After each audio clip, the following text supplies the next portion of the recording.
Hello students, आज हम लोग पढ़ेंगे unit 1 illness and illness behaviour.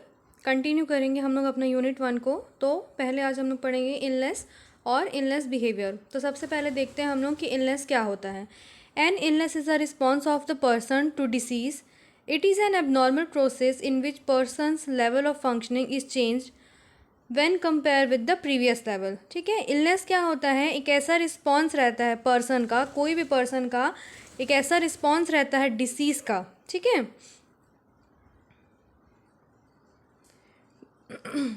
किसी भी डिसीज़ के लिए पर्सन का क्या रिस्पॉन्स रहता है उसको हम लोग बोलते हैं इलनेस। ठीक है, it is N abnormal process. ये क्या होता है? एक नॉर्मल प्रोसेस होता है, ठीक, जिसमें जो पर्सन का लेवल ऑफ फंक्शनिंग रहता है वो चेंज हो जाता है। ठीक है, जब अगर आप बीमार होते हैं तो आपका जो लेवल ऑफ फंक्शनिंग रहता है, जो आप डेली फंक्शन करते हैं, जो फिज़िकल फंक्शन रहता है, ठीक है, वो क्या होता है? फिज़िकल, मेंटल, ये सारे जो फंक्शनिंग रहते हैं हमारे, वो क्या होता है? चेंज हो जाता है as compared with the previous level. पहले के लेवल के अकॉर्डिंग देखा जाए तो प्रीवियस लेवल के अकॉर्डिंग जो पर्सन का बिहेवियर रहता है या लेवल ऑफ फंक्शनिंग रहता है वो डिसीज़ के टाइम पे चेंज हो जाता है। ठीक है, illness is a product of disharmonious interaction between mind, body, emotions and spirit. Illness क्या है? एक ऐसा प्रोडक्ट है जो क्या है? डिसहार्मोनियस इंटरेक्शन हमको शो करता है। ठीक है, मतलब उनके बीच में जो बॉडी, माइंड, इमोशन और स्पिरिट है, इनके बीच में जो इंटरेक्शन रहता है, ठीक है, उसको वो क्या करता है? अफेक्ट करता है या फिर चेंज कर देता है। It is a state in which a person's physical, emotional, intellectual, social or spiritual functioning is diminished or impaired। ये एक इलनेस एक ऐसा स्टेट है जिसमें क्या होता है? किसी भी पर्सन का या किसी भी इंडिविजुअल का physical, emotional, intellectual, social, spiritual functioning जो रहता है वो क्या होता है? डिमिनिश हो जाता है या फिर क्या होता है? इम्पेयर्ड हो जाता है। ठीक है, अब देखेंगे कि क्लासिफिकेशन ऑफ इलनेस क्या है, कितने टाइप के इलनेस होते हैं। ठीक है, पहला है एक्यूट इलनेस, सेकंड होता है क्रोनिक इलनेस, थर्ड होता है टर्मिनल इलनेस। तो फर्स्ट है acute illness. It has a rapid onset of symptoms and last for a short time. The symptoms depend on the cause, may or may not required intervention by health care professional.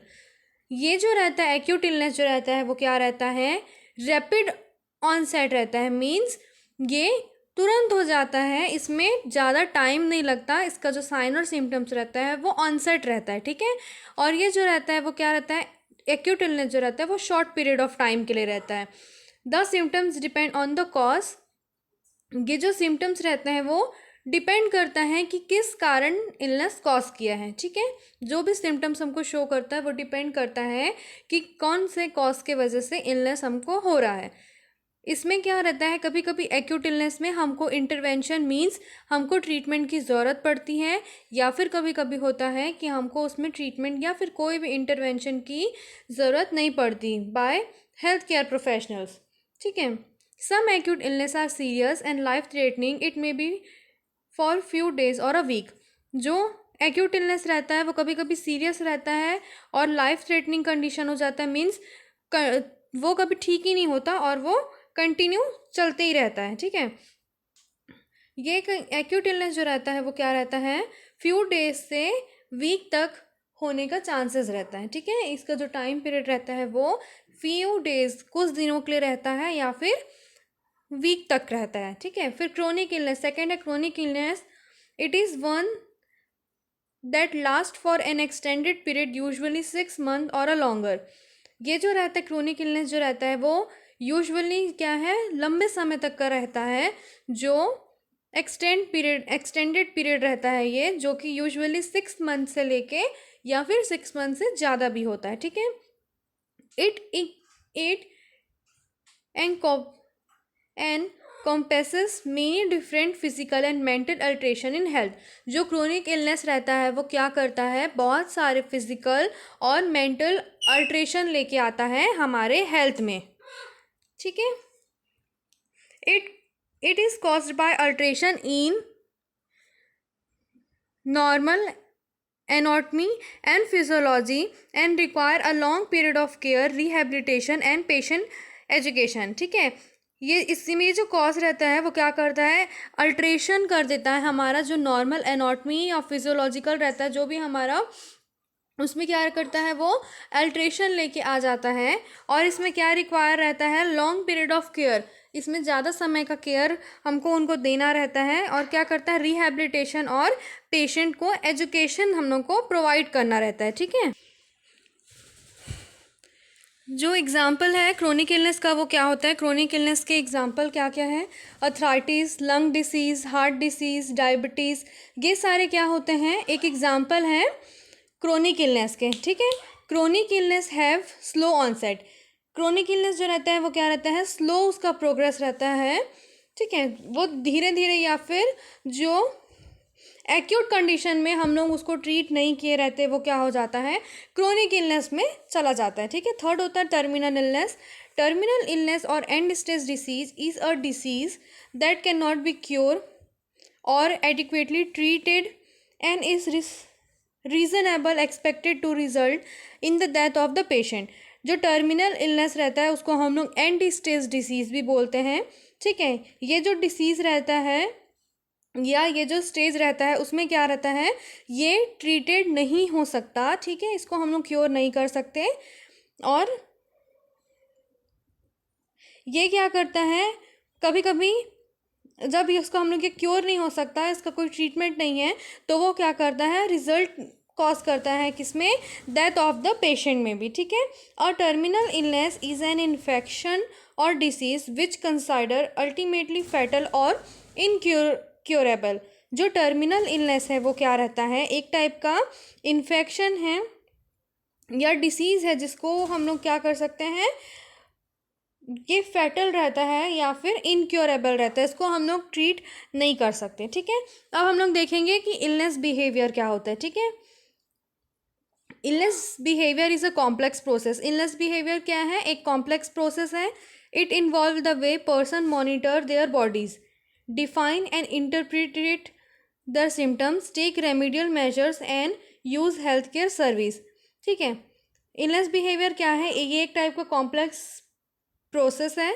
ये क्या involve करता है कि कोई भी person, कोई भी particular person कैसे मॉनिटर करता है अपने बॉडी को, या फिर कैसे डिफाइन करता है कि उनको उसको क्या हुआ है, उसको वो कैसे डील करता है, या फिर एक्सप्लेन करता है कि उसको क्या क्या सिम्टम्स शो हो रहे हैं, या फिर वो उस सिम्टम्स के लिए क्या रेमेडियल मेजरमेंट यूज़ करता है। ठीक है, या फिर कौन सा हेल्थ केयर सर्विस को वो यूज़ करता है।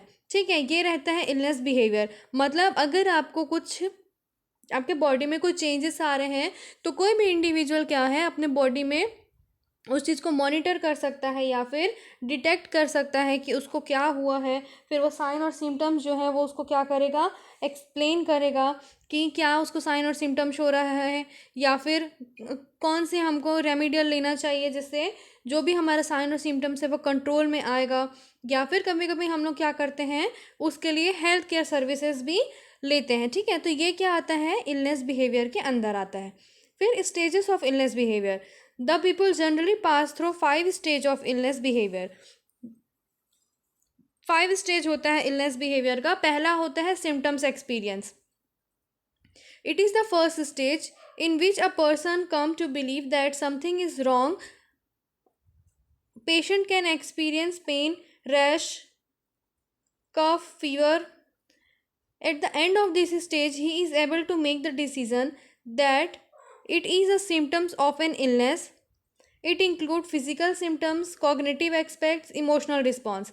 ठीक है, सिम्टम्स एक्सपीरियंस में हम लोग क्या देखते हैं कि ये सबसे पहला स्टेज होता है जिसमें पर्सन क्या रहता है, इस चीज़ में आता है या फिर इस चीज़ को मानता है कि उसके साथ कुछ गलत हो रहा है। मीन्स उसके बॉडी में कुछ कुछ चेंजेस आ रहे हैं, कुछ उसको फील हो रहा है कि नहीं तबीयत ठीक नहीं लग रही है या फिर ऐसा लग रहा है। तो वो क्या करता है, उस चीज़ को वो एक्सपीरियंस करना शुरू करता है। ठीक है, अब वो एक्सपीरियंस कुछ भी हो सकता है। ठीक है, या फिर पेन हो गया, रैशेज हो गया, कोल्ड, कफ, फीवर। ठीक है, कुछ में भी अगर वो कुछ भी एक्सपीरियंस कर रहा है तो वो क्या करता है, पेशेंट उस चीज़ को फील करके एक्सपीरियंस कर रहा है। ठीक है, at the end of this stage, अब जो सिम्टम एक्सपीरियंस का स्टेज है, ठीक है, उसके एंड होते होते में वो क्या चीज़ कर सकता है, वो इतना मतलब उस चीज़ में कंफर्म हो जाता है कि वो अपना डिसीज़न ले सकता है कि उसको क्या टाइप के सिम्टम्स शो हो रहे हैं अकॉर्डिंग टू उसके इलनेस के, ठीक है। अब वो कोई भी सिम्टम्स हो सकता है, फिजिकल सिम्टम्स हो सकता है, कॉग्निटिव एस्पेक्ट्स हो सकता है, या फिर इमोशनल रिस्पॉन्स भी हो सकता है, ठीक। सेकेंड होता है assumption of the sick role. The individual expect the sick role, people do self treatment and delay to come in contact with healthcare professional as long as possible. assumption of the sick role में क्या होता है कि जो individual रहता है वो क्या करता है, अपने बीमारी को वो क्या करता है, एक्सेप्ट करता है कि उसको ये चीज़ हुई है, लेकिन वो क्या करता है, खुद से सेल्फ ट्रीटमेंट लेता है। वो कोई भी हॉस्पिटल नहीं जाता, कोई भी हेल्थ केयर प्रोफेशनल के पास नहीं जाता, वो क्या करता है, खुद ही अपना सेल्फ ट्रीटमेंट लेना शुरू कर देता है, ठीक है। It result in emotional changes such as withdrawal, depression and physical changes. ये क्या करता है, अगर वो अपना सेल्फ ट्रीटमेंट लेते हैं, उस चीज़ के लिए पूरा अपना रिस्पॉन्स शो नहीं करते, तो वो क्या करता है, इमोशनल चेंजेस को शो करता है, ठीक है। और वो धीरे धीरे क्या होता है, डिप्रेशन में चले जाता है या फिर फिजिकल चेंजेस में चले जाता है। After the persistent nature of symptoms or potential threat to life influence the client to seek medical advice, ठीक है। अब ये जो नेचर ऑफ सिम्टम्स रहता है वो क्या होता है, धीरे धीरे बढ़ने लगता है, जिसमें वो क्या करता है, क्लाइंट जो रहता है उसको मेडिकल एडवाइस या फिर मेडिकल ट्रीटमेंट की ज़रूरत पड़ने लगती है, ठीक है। थर्ड में क्या होता है, थर्ड है medical care contact. Medical care contact में आता है, at this stage the client acknowledge the illness and seek to explain the causes, symptom and duration of the disease. Medical care contact में क्या रहता है, इस स्टेज में जो क्लाइंट रहता है वो अपने इलनेस के बारे में उसको नॉलेज हो जाता है, ठीक है। जो भी उसको इलनेस होता है उसके बारे में उसको नॉलेज रहता है, वो एक्सप्लेन कर सकता है कि क्या कॉज के वजह से हुआ है, या फिर क्या सिम्टम्स उसको शो हो रहा है, या जो डिसीज़ है वो कितने ड्यूरेशन के लिए है, ठीक है। वो चीज़ें वो क्या है, क्लाइंट को पता हो जाती हैं, ठीक है।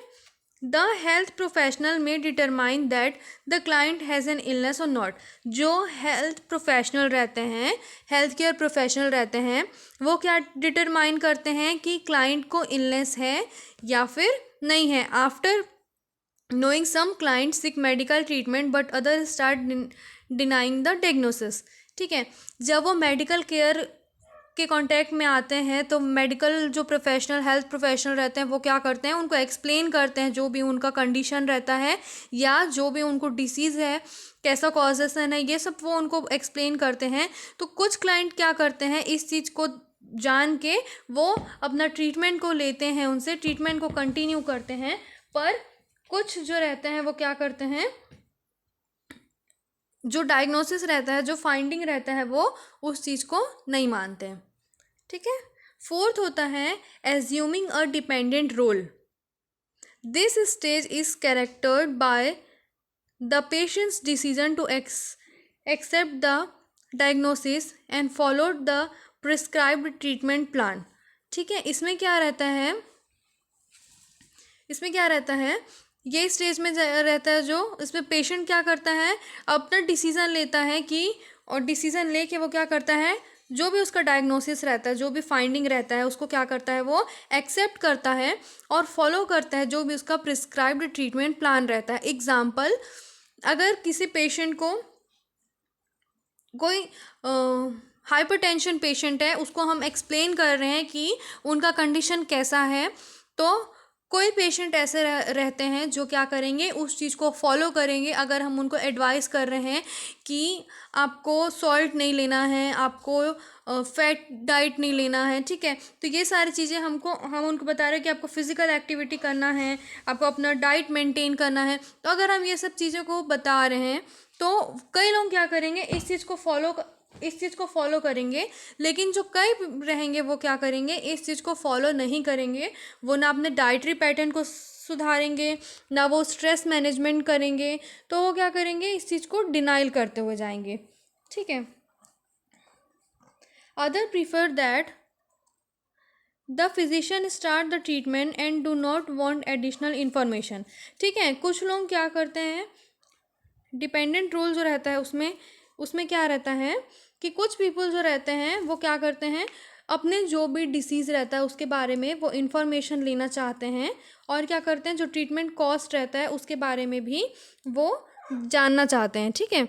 और कई लोग जो रहते हैं वो क्या रहते हैं, अपना कोई भी ट्रीटमेंट का जो भी फिजिशियन उनका स्टार्ट किया रहता है उनके बारे में कोई उनको एडिशनल इन्फॉर्मेशन नहीं चाहिए रहती है, वो ट्रीटमेंट स्टार्ट है तो वो कंटिन्यू अपना स्टार्ट करवा लेते हैं। ठीक है। After entering in dependent stage, जब पर्सन डिपेंडेंट स्टेज में एंटर करता है तब क्या होता है, the client has to adjust to disruption in daily activity which can affect client role in occupation, family, community and may lead to stress। ठीक है। इस वाले कंडीशन में क्या होता है, जो क्लाइंट रहता है वो क्या करता है, अपने इस कंडीशन में एडजस्ट होने लगता है, और उसको क्या रहता है, जो वो डेली एक्टिविटी है वो उसका जो चेंज होने लगता है। ठीक है। या फिर डिसरप्टेड हो जाता है, जिसमें क्या होता है, क्लाइंट का जो रोल रहता है, ठीक है, उसको ऑक्यूपेशनल हो गया, फैमिली हो गया, कम्युनिटी हो गया, तो ये सब चीज़ों को वो क्या करता है, अफेक्ट करता है उसके। ठीक है। और वो क्या करता है, लीड करता है स्ट्रेस को। फिर फिफ्थ होता है रिकवरी और rehabilitation. During this stage the individual patient start gaining his her original health status। The changes vary depending on the nature, severity and duration of the illness, attitudes associated with the illness and the lifestyle changes। इस stage में क्या होता है, जो individual रहता है, patient रहता है, वो क्या करता है, स्टार्ट करता है अपना जो उसका हेल्थ स्टेटस रहता है उसमें वो ओरिजिनल जो उसका स्टेज रहता है वो उसमें उसका जो प्रीवियस लेवल रहता है उसमें वो वापस जाना शुरू करता है। ठीक है। ये जो चेंजेस रहता है वो डिपेंड करता है कि आपको किस नेचर में, आपका नेचर क्या है, डिसीज़ का नेचर क्या है, या उसकी सीवियरिटी कितना है, मतलब कितना सीवियर है, कितना माइल्ड है, या उसका ड्यूरेशन कितना है, वो उस पर डिपेंड करता है। ठीक है। Attitude associated with the illness and the lifestyle changes. जो पर्सन का एटीट्यूड रहेगा, मतलब जो उसका बिहेवियर रहेगा, वो क्या रहता है, इलनेस के ऊपर डिपेंड करता है या फिर उसके लाइफस्टाइल चेंजेस के ऊपर डिपेंड करता है। If the plan of care include health education, the individual may return to health at a higher level of functioning than before the illness। अगर हम लोग पेशेंट को प्लान करके अगर हम लोग उनको हेल्थ एजुकेशन भी दे रहे हैं, मतलब उनको पहले से हम उनको क्या कर रहे हैं, इंफॉर्मेशन भी प्रोवाइड कर रहे हैं, तो क्या होता है, जो इंडिविजुअल है वो अपने हायर लेवल ऑफ फंक्शनिंग में क्या करता है, जल्दी से रिटर्न होता है as compare to other.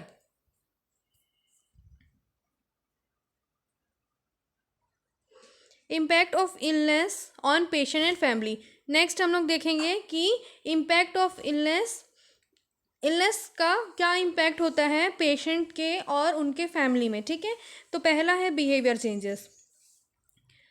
Short term और minor illness cause few behaviour changes in the functioning of the patient और family, whereas severe illness can lead to more extensive behavior changes such as anxiety, shock, denial, anger and withdrawal। ठीक है। जो short term और minor illness रहता है वो क्या करता है, कुछ कुछ बिहेवियर चेंज करता है, जैसे कि functioning of the patient and family. ठीक है। जो नॉर्मल फंक्शनिंग रहता है पेशेंट का और उनके फैमिली का, उसको वो क्या करता है, उनके बिहेवियर को चेंज करता है। लेकिन अगर सीवियर इलनेस होता है वो क्या करता है, उनके एक्सटेंसिव बिहेवियर को चेंज करता है। ठीक है। उनका एक्सटेंसिव बिहेवियर चेंज हो जाता है, सच एज जैसे कि एंजाइटी हो गया, शॉक, डिनाइल, एंगर और विड्रॉल। फिर सेकंड है impact on family role. When an illness occur, जब इलनेस ऑक्योर करता है तो क्या होता है, द रोल ऑफ पेशेंट, जो role the role of patient and family member में चेंज। ठीक है, जब इलनेस ऑक्योर होता है तो क्या होता है, जो पेशेंट का रोल रहता है या फिर फैमिली का जो रोल रहता है वो क्या होता है, चेंज हो जाता है। दिस में बी फॉर शॉर्ट टर्म और लॉन्ग टर्म। ये जो चेंजेस रहता है वो क्या रहता है, या तो शॉर्ट टर्म रहता है या फिर लॉन्ग टर्म के लिए रहता है।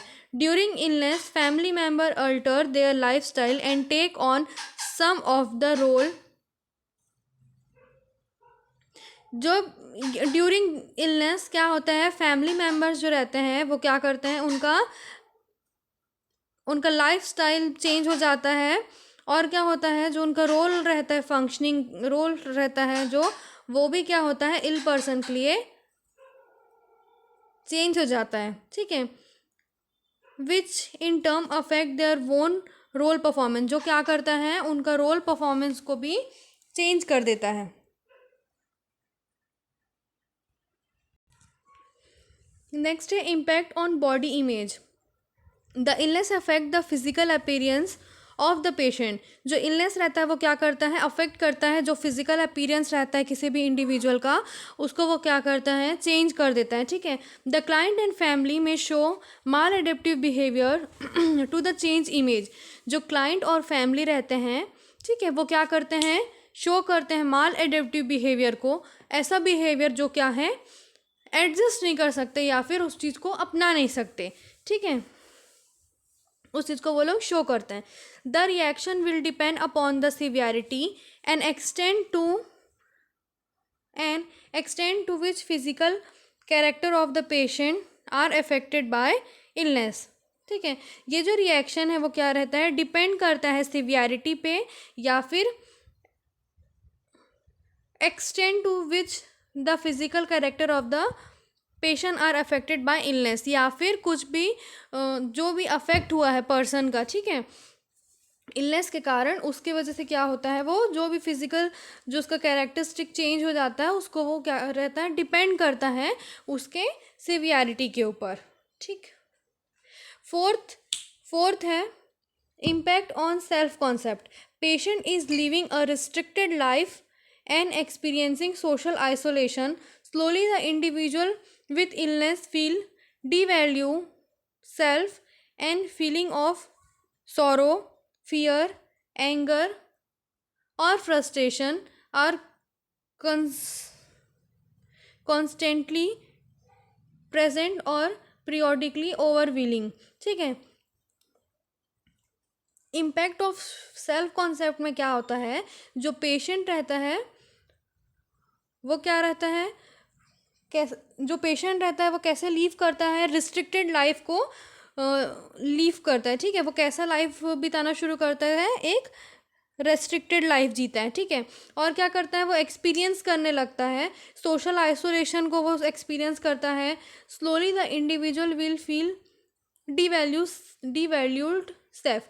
ठीक है, जो पेशेंट रहता है वो धीरे धीरे क्या करता है, अपने आप को डिवैल्यूड फील करता है, मतलब ऐसा मानता है कि उसकी कोई वैल्यू नहीं है, सेल्फ वो ऐसा फील करने लगता है। ठीक है, वो सबसे सोशल आइसोलेशन बना के चलता है, या फिर क्या करता है, वो कई जगह पे क्या करता है, नया नया एक्सपीरियंस को देखता है। ठीक है, और वो क्या करता है, feeling of sorrow, fear, anger और फ्रस्ट्रेशन उसको क्या रहता है, कंस्टेंटली प्रेजेंट रहता है, और पीरियोडिकली हम लोग उस चीज़ को देख सकते हैं। ठीक है, फिफ्थ है impact on family dynamic. Extend of family disruption depend on the seriousness of the illness. जो फैमिली का डिसरप्शन रहता है वो क्या रहता है, डिपेंड करता है इलनेस के सीरियसनेस के ऊपर। ठीक है, the family level of functioning before illness and socio economic consideration. ठीक, जो फैमिली का लेवल ऑफ फंक्शनिंग रहता है वो क्या हो जाता है, चेंज हो जाता है। ठीक है, before illness and socio economic consideration में। ठीक, तो आज के लिए इतना ही। आज हम लोग पढ़े हैं इलनेस और इलनेस बिहेवियर, जिसमें हम लोग सबसे पहले पढ़े इलनेस क्या होता है, क्लासिफिकेशन ऑफ इलनेस क्या होता है, फिर हम लोग पढ़े कि इलनेस बिहेवियर क्या होता है, स्टेजेस ऑफ इलनेस बिहेवियर कितने टाइप के होते हैं, तो 5 टाइप के इलनेस बिहेवियर होते हैं। पहला होता है सिम्टम्स एक्सपीरियंस, सेकेंड होता है assumption of the sick role, third होता है मेडिकल केयर कॉन्टैक्ट, फोर होता है assuming a dependent role, fifth होता है रिकवरी और रिहैबिलिटेशन। ठीक, फिर हम लोग पढ़े impact of illness on patient and family, जिसमें पहला हम लोग देखें कि बिहेवियर चेंजेस होता है, फिर impact on family roles, impact on body image, impact on self concept और impact of family dynamic. Thank you.